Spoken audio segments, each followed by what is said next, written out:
Welcome to our first discussion segment. It's if you are in FCT, you know that a big event is happening here that is catching the attention of the world. I'm sure the entire universe is glued to Nigeria, watching the ruling party field as a standard bearer.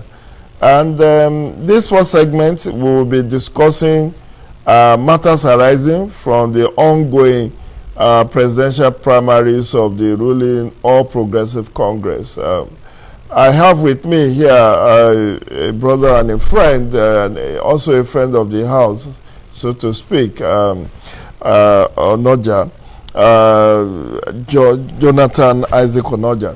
You're welcome on the show. Thank you, my brother. My pleasure. Okay. Jonathan, you possibly have been following the proceedings since yesterday. What do you make of it? Your overview of these whole proceedings? Yes, well, first let me say congratulations to the PC as a family, because at last it has captured the heart of both parties, faithfuls, and even the entire nation.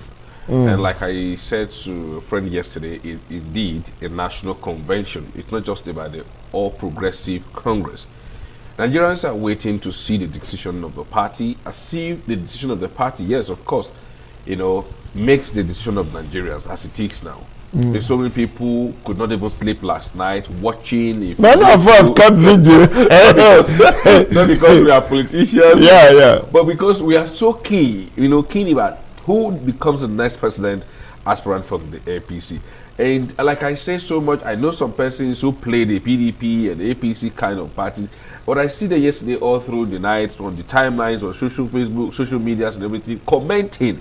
It shows that they have drawn the attention of Nigeria, and Nigerians are equally hoping on them. So I believe that the national leadership of the APC will not fail Nigerians at this point, because this is a national convention indeed. Okay, let's look at the build-up to this day. On March 26, 2022, the party held its national convention, which gave birth to the National Working Committee. And now, June 7th and 8th, they are having the presidential primary. How do you think, in the last 2 months, how do you think the National Working Committee has fared, considering the primaries that have been held at the subnational level, at the State House of Assembly, governorship, House of Reps, then the Senate, before today? So what's your assessment of this NWC midwifed party primaries in APC?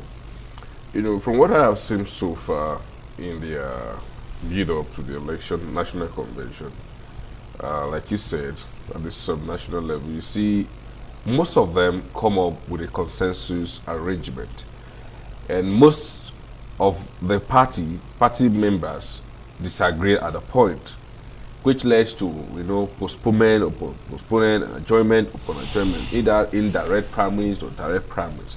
So a whole lot of things coming up from from the local, state, and all of the primaries have just been concluded. But to me, I think it is just a text, and that has shown how formidable they are for them to have come up successfully, to come out of that. Although there are issues in some of their states, that's not to say that there are no going, because of course party or politics involve a winner and at the same time a loser.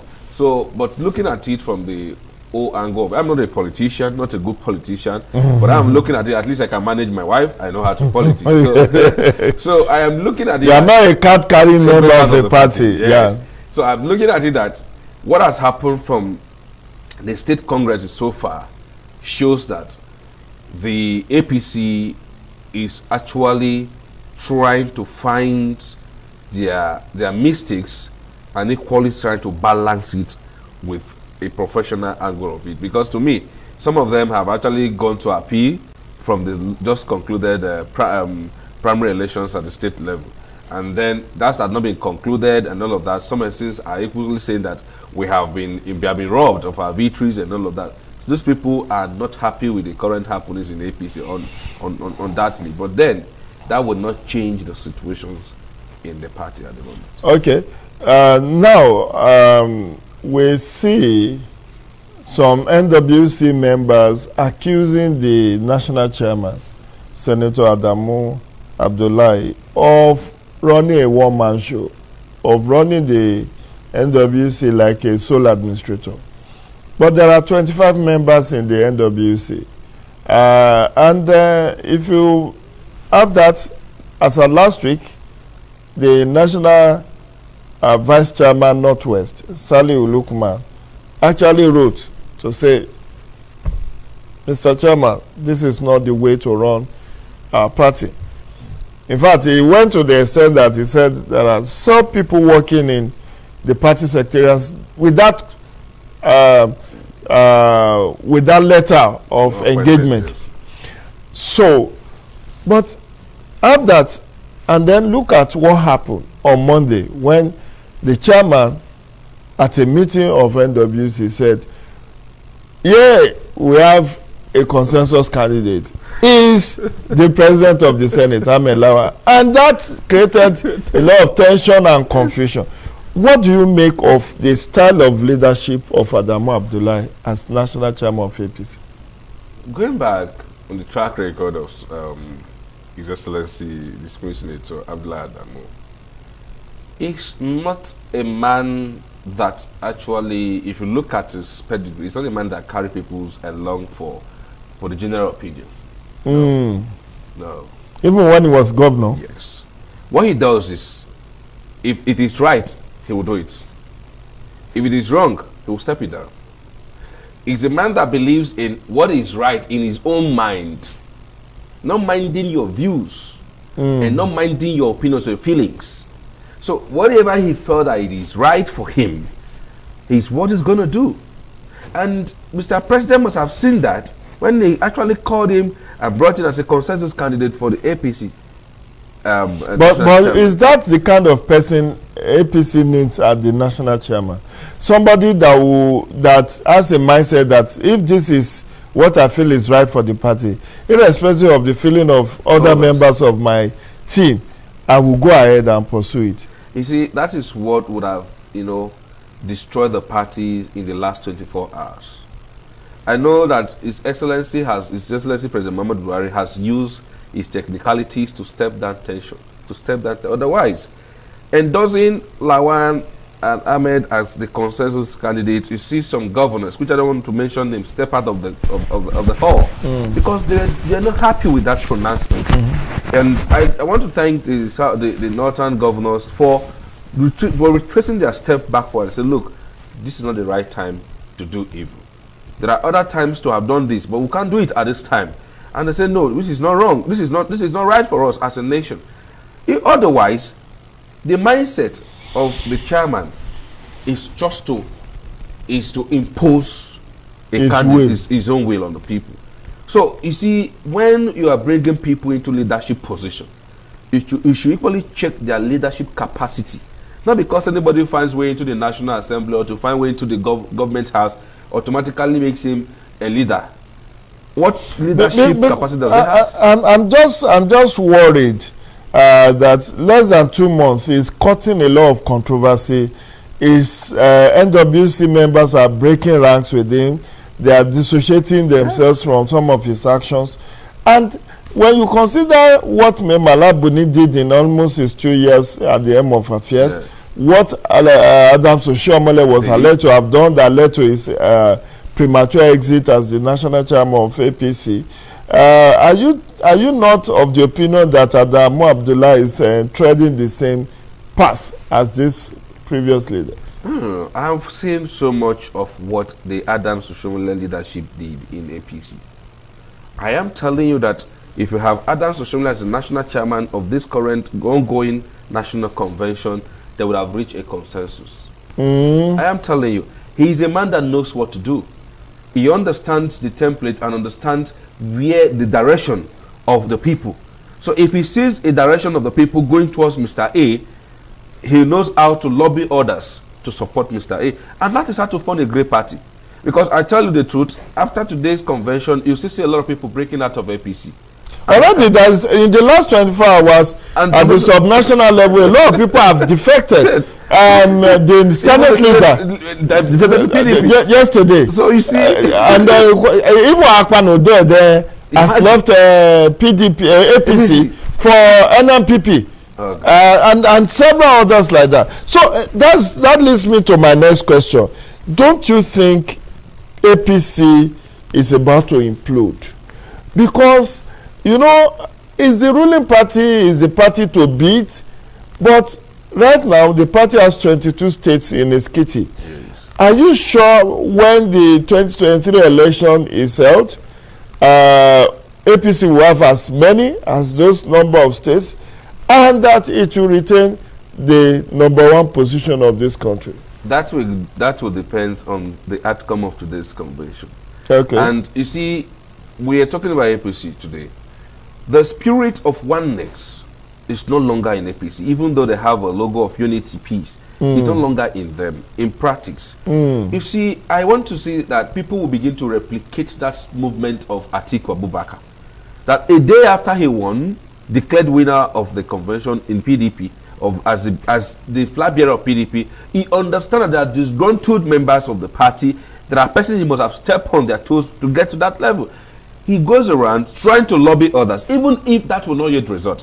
But the fact that he has been able to come to people and say, let's throw our differences, somewhere, and then focus and form a party that can take over Nigeria.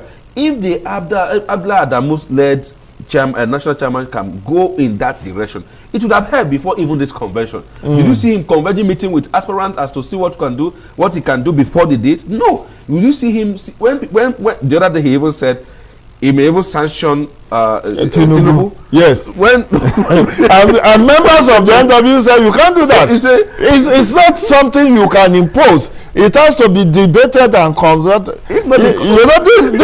This is my worry that again there have been speculation that APC may just have been formed to have Buhari as president. And I think the president is also worried that after he may have left office, APC may disintegrate. Are we beginning to see that disintegration, that implosion, or this is just the normal thing that happens after every primary? Well, for APC is beyond the normal. You understand? For APC is beyond the normal because a whole lot of interest, and as if Nigeria has come to belong to a particular party or to some individuals. When some individuals can even go as far as telling Nigerians and the people that they had an agreement that you hand over the country to me. A country does not belong to one individual or to a political party. So when statement begins to come like this, you can see the desperation in it. So for APC as a party, it is beyond the normal primaries, borrowing the words of my brother Hege Haga. It's beyond the normal primaries. That's a good So you see, they are now making it like it's a do or die affair. And when politics comes to that, desperation comes to that, anything can happen because you cannot even decide the next fate of the people. If I don't win, the party will explode. If I win, other people will say the party cannot stay. So I am seeing it because you listen to the words of the governor of Kogi State yesterday. You can listen to his tone. He's mean. He told the people he's mean. He's there for business. It's not like he's stepping down for anybody. And he has mentioned reasons why he wants to stay in the race. So when these people are not giving tickets, you can imagine, no matter how is the small status they maintain, or the numbers of people, millions of the people that they can control in the state, each governor is like a god in the state. He can control the electoral committee, he can control the electoral campaign, he can control whatever he wants to do in the state. And then he can decide the victory at the same time of a state, especially for an incumbent governor in a ruling party. So I believe that if those governors are not well appeased to after the primaries today, the party may not last the test of time. Okay, let's look at what the Northern Governors Forum did or tried to do, because we don't know whether they succeeded.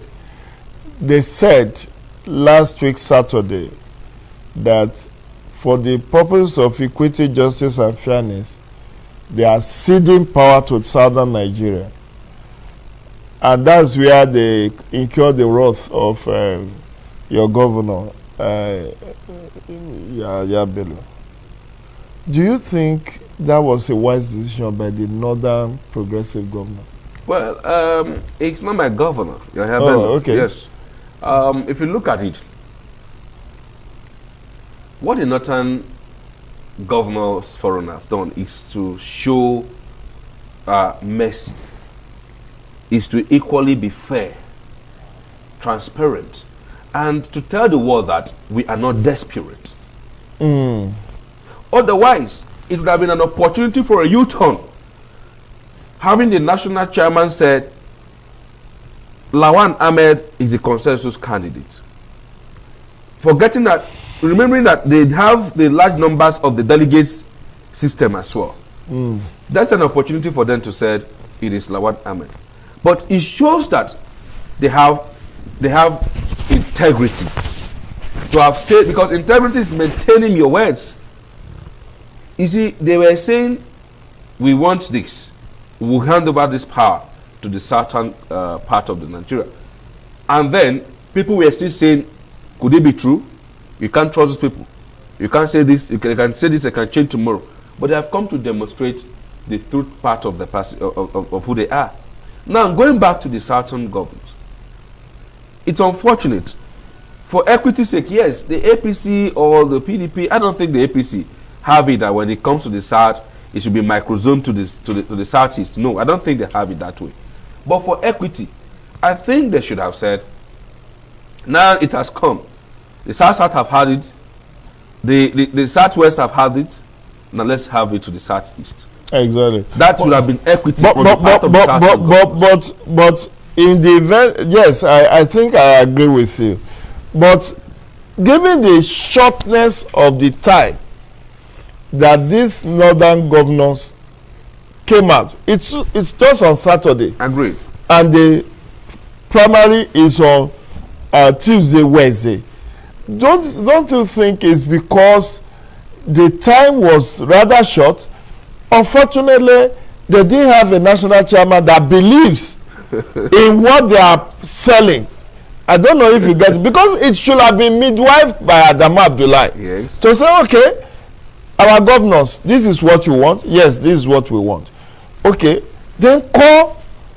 Now you made a very valid point. I didn't see or heard that the national chairman ever had any personal meeting with the aspirants. It's always the president met, the president will meet, and that is supposed to be the role of the national chairman.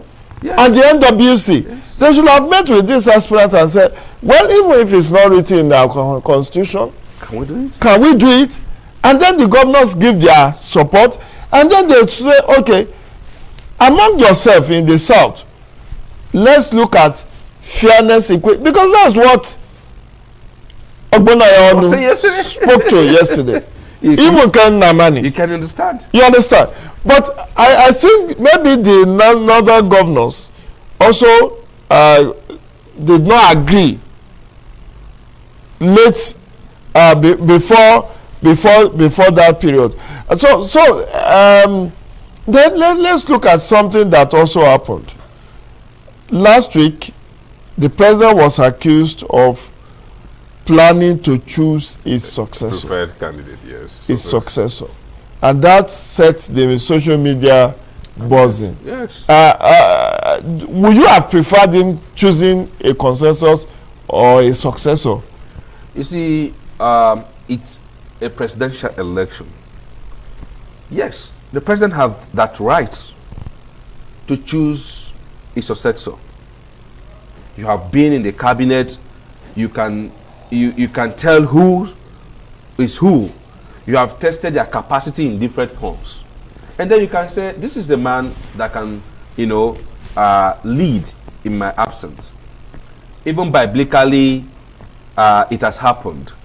When he was going, there are people that have been given authority, to administer certain things that until he comes.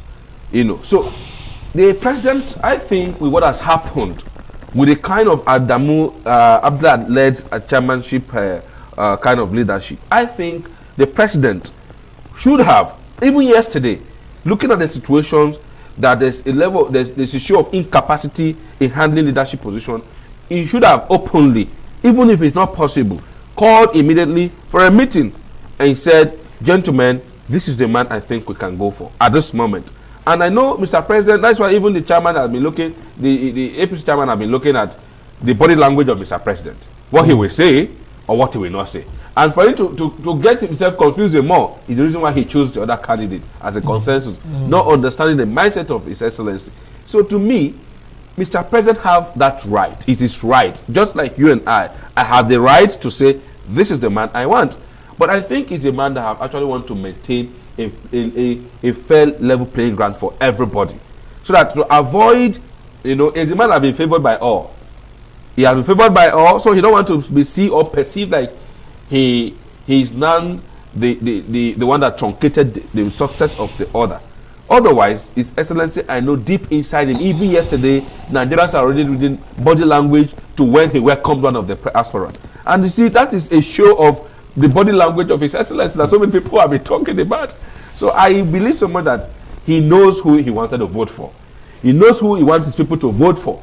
But for equity and fairness is the reason why he's giving this chance. Not to look as if he's imposing candidate on the party, knowing too well that even the party, as the structure of the party is sitting on the keg bomb that can, on a time bomb that can explode anytime. If he does that, that means it's going to further deepen the crisis in the APC. Okay. Let's look at the planning and thus far the execution of this special convention. What will you say the party has done right and what they should have improved upon? Granted, we have looked at the build-up, but now it's underway and it's about to be concluded. Looking at from yesterday morning, what did you see? What did they do right? At some point, I heard that some mob were, they pushed down one of the gates because many delegates could not come in and all of that. But on the whole, how will you assess the preparation and the execution of the different aspects of this convention? Dr. Chris Ngige is in charge of medicals. Governor Sule is in charge of publicity. Who else? I saw somebody is in charge of the electoral, is the returning officer. so what looking at these different segments, what is your opinion? You see, I must commend the National Working Committee of APC, no matter what it thinks. As for the aspect of publicity, you and I can tell ourselves that whoever is in charge has done a good job. Publicity intends that what is reaching out to people is the authenticity of what is happening. Everything happening on the ground is reached out to you. When aspirants step down, you see it live. That is the level of publicity. Then number two, a day before, or even days to come, you see, the APC convention has been so heated that even the world is watching. Sure. The world, I'm not talking about Nigeria alone, the world is watching it. And because that is the interest of Nigerians and other countries in Nigeria. So, I can say that for the publicity aspect of it, they have done a good job. Then number two, publicity without a useful resolution that can take the party to the next level, a realistic next level, has no impact on the Nigerian populace. Your publicity will be, tied to to just selfish interest. So I believe that if the party had reached an agreement, then publicity would have become a meaningful thing that they should have done for other people to replicate. But when this publicity is turned to a show of how much we have invested in the party, a show of how large the party can attract people, a show of how people can step down if on election ground, then it becomes mockery. It turns to become mockery. So to me, I expect them to have done more than the publicity. There are times that you don't even need to do a publicity, but just a simple resolution would just bring it to the board and just an announcement. Okay, people will be happy with Jonathan, let's look at even the cost of expression of interest and nomination form. Do you think APC did well by putting that 100 million naira cap on its EOI and nomination form? Well, you see, they are the ruling parties, and they want to show the world, not Nigerians alone, that they're rich. But that alone is enough for the world to probe us as a country. The world, that is enough for the world to probe us as a country. That these people that are saying we should give them debt forgiveness, and then give 100 million each, one person. as in it's like This is a country that money they use to buy banana. This is a country that comes to borrow. Exactly. And then individuals a party, not even the whole country, a party can raise billions. The way you come to us to borrow, it shows that you are borrowing to steal.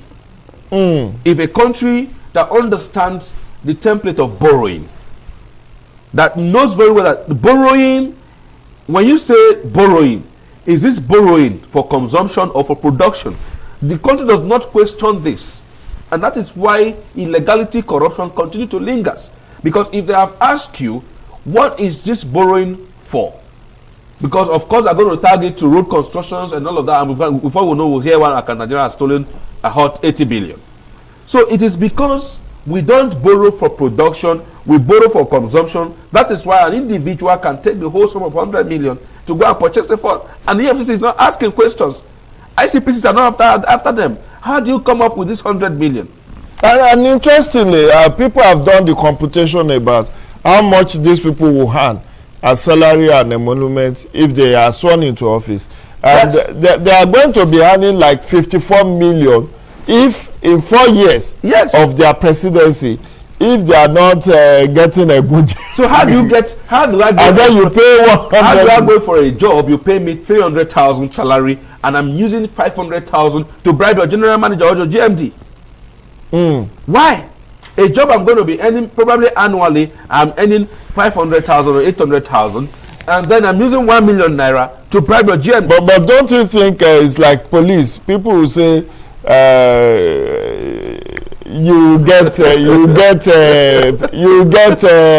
appreciation. Let me not put. It's appreciation. Let us not use the word police because I will try to indemnify the image of our Nigerian police. Okay. So I'm just using that. But actually, let's look at it dispassionately. Jonathan. Yes. A president will never be a poor person in Nigeria. In Nigeria, thank you. Now, a size budget of how many trillion? About 13-14 trillion. Yes. At his instruction, he can make somebody a billionaire. That's true. So, you know the culture of gratitude now. That's it. So, it's not the salary I think they live on. The security votes of the president. Now you are talking. So when we are saying, we should not be looking at, you know, when people say, how much governors and National Assembly are having altercation. This one says, you are stealing. This one says, you are stealing. Then, okay, let's see our salary. This one brought a governor, Governor Rufai came out with his payslip, and his salary was 750,000. By the time you remove tax, it comes to 555. At least that was around 2016, 2017.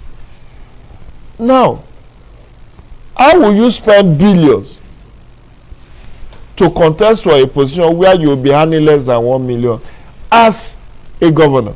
If not for this issue around security vote, where Rochas Okorocha has made us to realize that for Imo State, every year is entitled to 1 billion naira.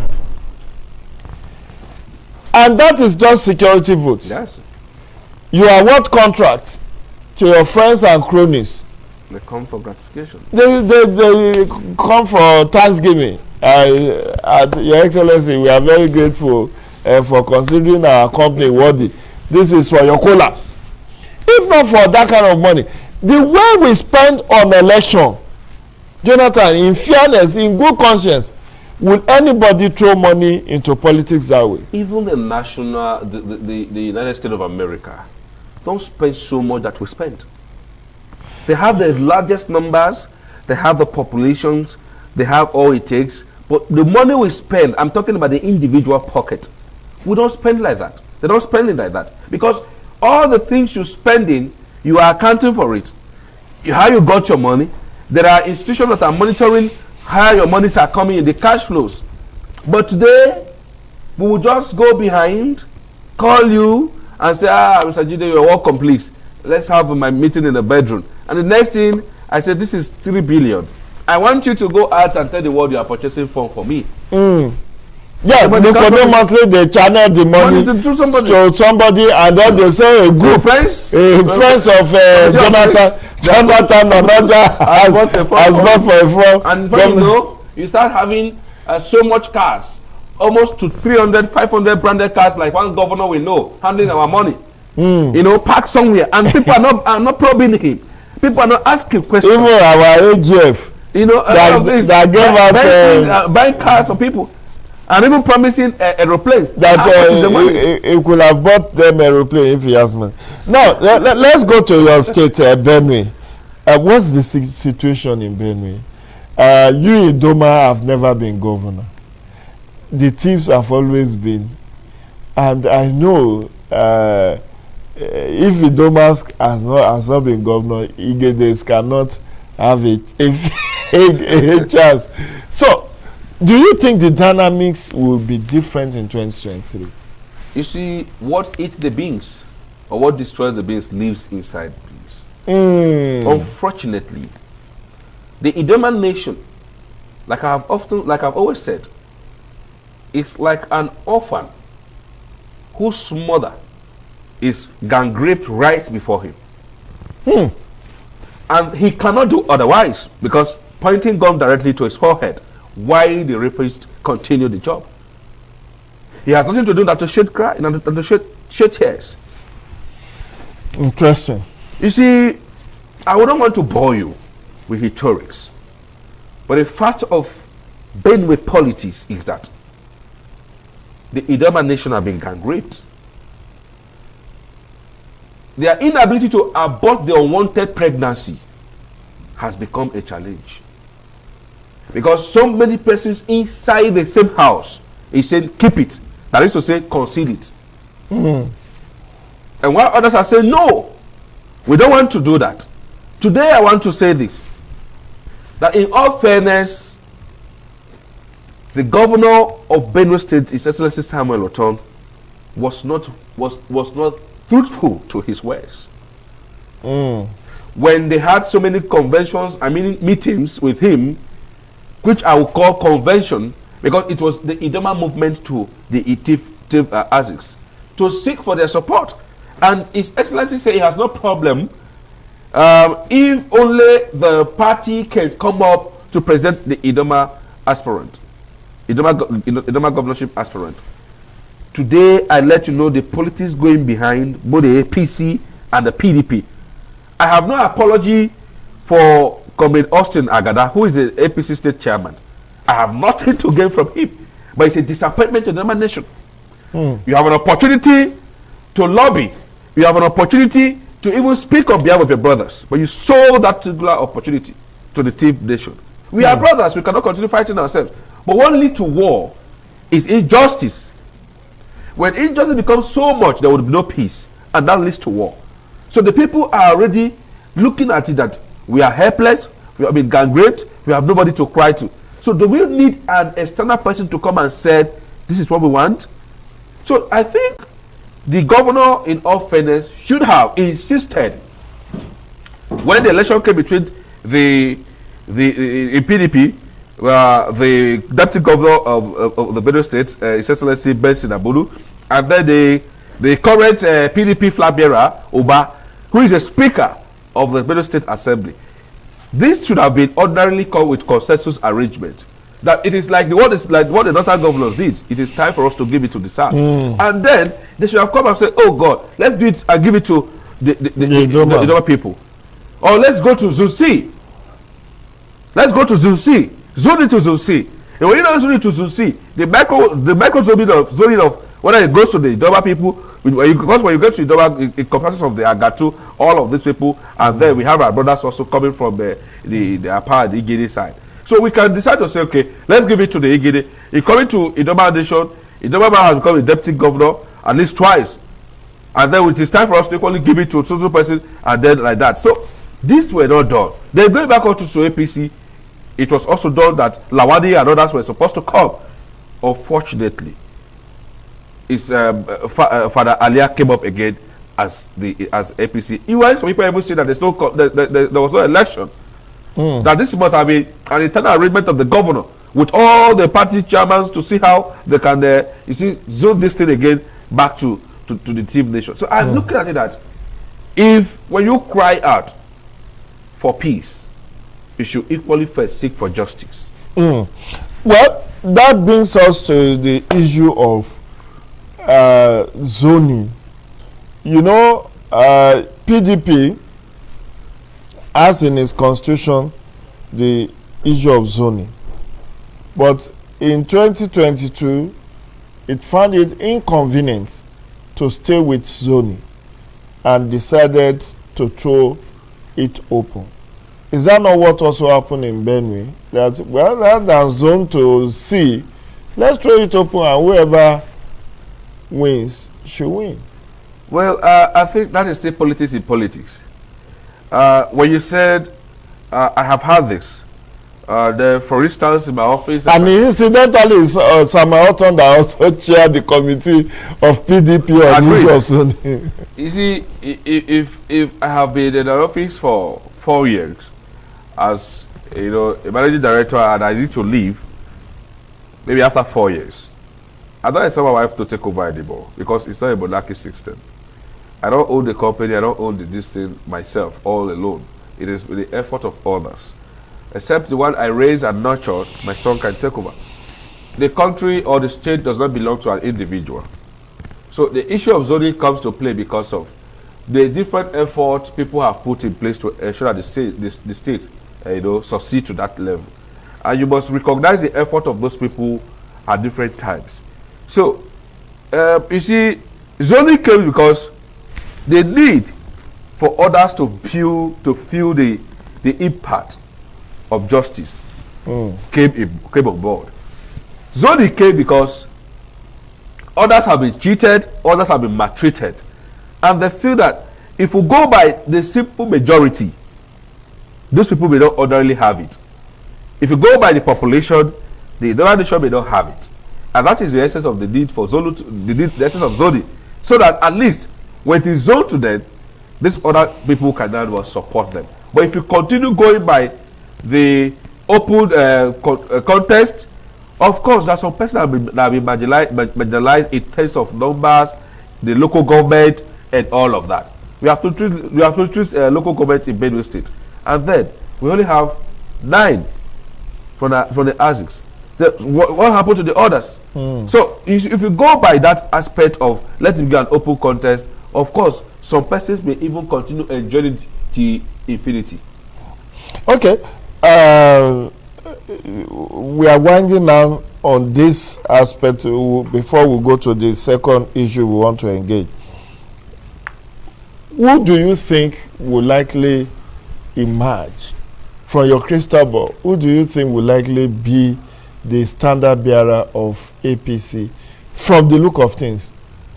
You see, with the way the contest is going, it's hard for you to predict who becomes the flag bearer of APC. However, you are going to see a landslide victory for whoever is going to emerge. Yes, like people stepping down yesterday, showing out of cowardice, and some instances are showing out of respect for authorities and for elders. I wish them well, but if you look at the numbers of people that have just stepped down, while some are stepping up, those that stepped down may not have the control of the delegates. You see, someone like His Excellency Distinguished Senator Akpabio, he's not the current governor of the state, although he has influence. And that depends on the relationship he has with the current governor. Because the governor will not pick candidates or pick delegates from the state to come and serve for you. He has his own mind. So it depends. So people that are stepping down, if we check very well, the standing governors, when I mean standing governor as governors current in power, that have not stepped down. I did not say a governor, even Ebikole that Amosun that stepped down. I did not see how strong they can control those delegates. So have they been the people that stepped down are serving governors that have capacity to go into the delegates and tell the delegates, hey gentlemen, distinguished ladies and gentlemen, this is what I want you guys to do now. I have stepped down and I want you people to vote for so person. It would have become a different thing. But these people don't have the control of the delegates.